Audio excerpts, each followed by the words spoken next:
everyone, welcome to video 5 where we learn all about Jim Quick's digital supervillains. You don't need to be a superhero to fight these guys, you just need to know how to recognize them and how to combat them, and you can do that even if you're a tiger or minion. So show up as you are, you've got this, and I'll explain a little more.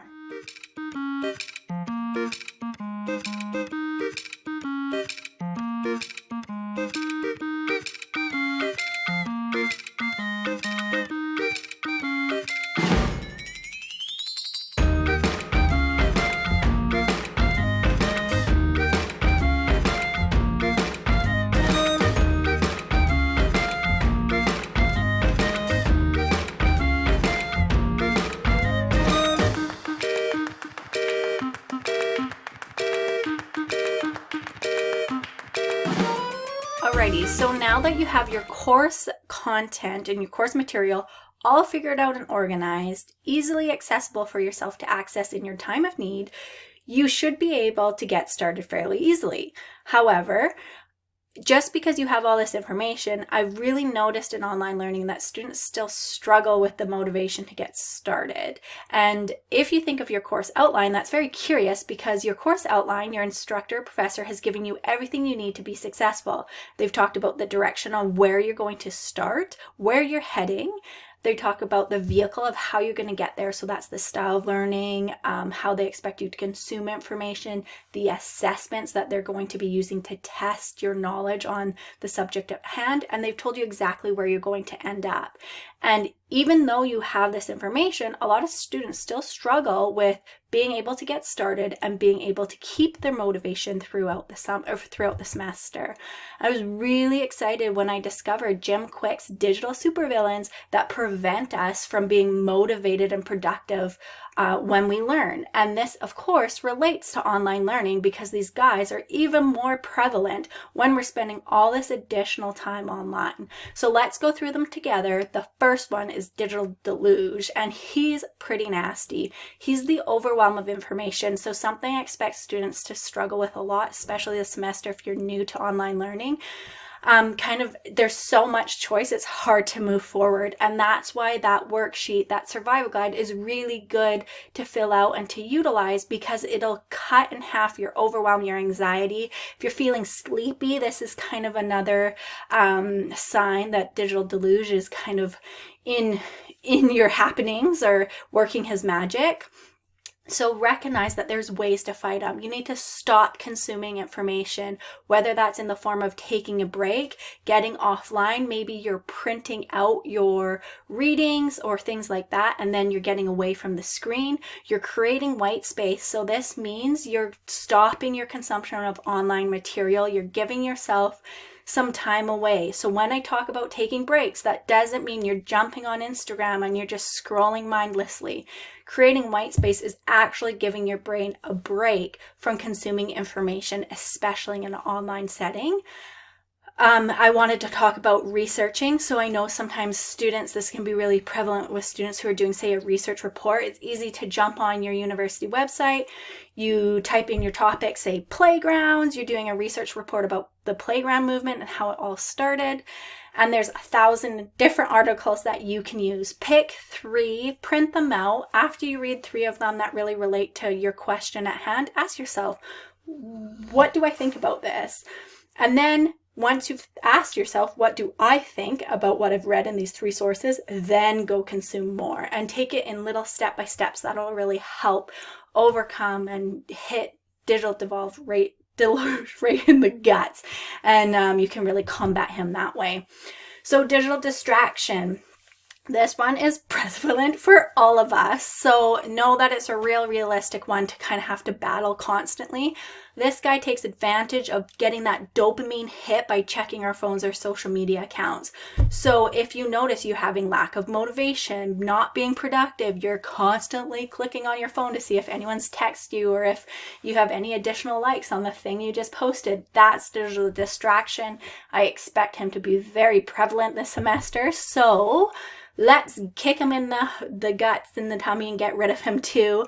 And turn off the notifications on your devices. That's a really good step to kind of really cut that distraction in half. You don't need notifications for everything. So there's maybe one person that you have in your phone that you really are expecting maybe an emergency call from or something like that, then you can create a special ding or ringer on your phone for that particular person.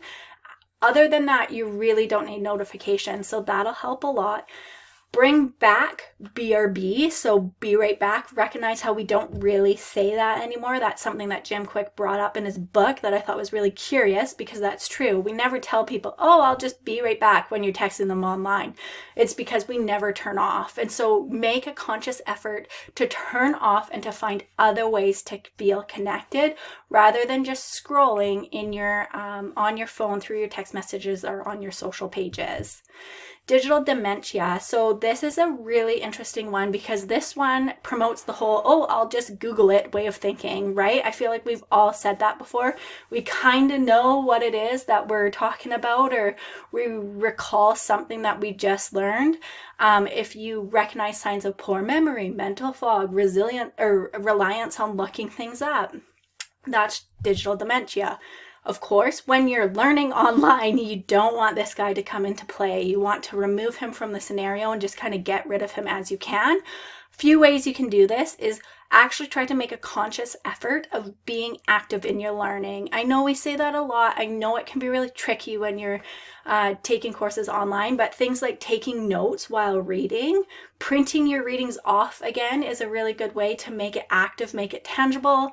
Taking notes during a lecture is another really good way to kind of recall and remember. And then practice by remembering things that we use commonly. So if you think of spell checker, for instance, how many times are you typing? Especially if you do a lot of this on your phone, you're going to have autocorrect, but don't let autocorrect control everything. Actually try to recall whatever it is, your terms or your definitions that are really prevalent in the courses that you're taking. It'll help you learn more and it'll really set you up for success.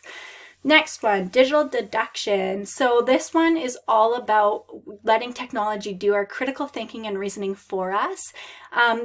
Just in terms of online learning, I think it would mostly just be recognize that when you read one thing, even if it's a journal article, you still have to ask yourself, okay, well, what do I think about this? What's my perspective? And then go look additional sources from different additional articles from different sources. So your information isn't skewed because you have a few different articles from different places. And that way you'll get more variety in the perspectives that you're reading about. It helps you to enhance or to formulate a better, more well-diverse opinion. And so again, continuing to beat this guy, you have to ask yourself, well, what do I think? And you'll be good to go. Next one. So this isn't a digital superhero or villain that Jim Kwik talks about, but I think he does talk about it. And I think it's worth making him into a supervillain because it's so prevalent. I think in the classroom, even when we're face to face with each other, but especially with you guys being online, try really hard not to fall into this one because it's so easy for all of us to do. The comparison culture. So that's viewing social media feeds, for instance, making us feel less than. This is a really important one, especially if you have a lot of access and maybe like connections with your classmates.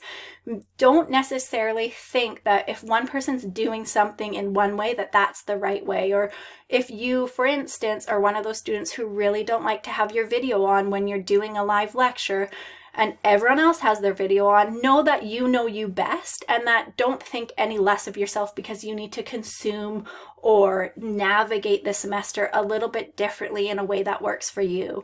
So to recognize him, if you feel like your productivity is low, you're feeling less than, you're feeling stuck, you're comparing yourself to other. None of that stuff is good stuff. We don't want you there. So some strategies. Social media, use social media consciously, not mindlessly. So that's not a break to just scroll on Facebook or to scroll on Instagram. Step away from the screen, get outside if that's possible for where you're currently located. Maybe nature walks or green spaces. We know, especially recreation students, you know the benefits of those and how that can really help with your productivity. Find ways to connect with friends or family or classmates offline if possible. If you can't do it offline, do it in a more intimate setting. That'll really help you feel connected. Hopefully that was super helpful for you guys. I know it was quick, but I think you'll really benefit just from being able to recognize, oh wow, like I'm really getting distracted by my phone, or I'm really getting into this consumer or this comparison culture. Remember, identify and defeat the supervillains kind of is the first step. Really set realistic expectations for yourself. So don't just say, oh, I'm never going to use my phone again for the next 4 months. Give yourself a really realistic expectation. Maybe you're doing an hour at once where you're putting it away, you're tucking it away so you can really focus on your course or your course content, and then spend time offline where you can. I'll see you in the next video.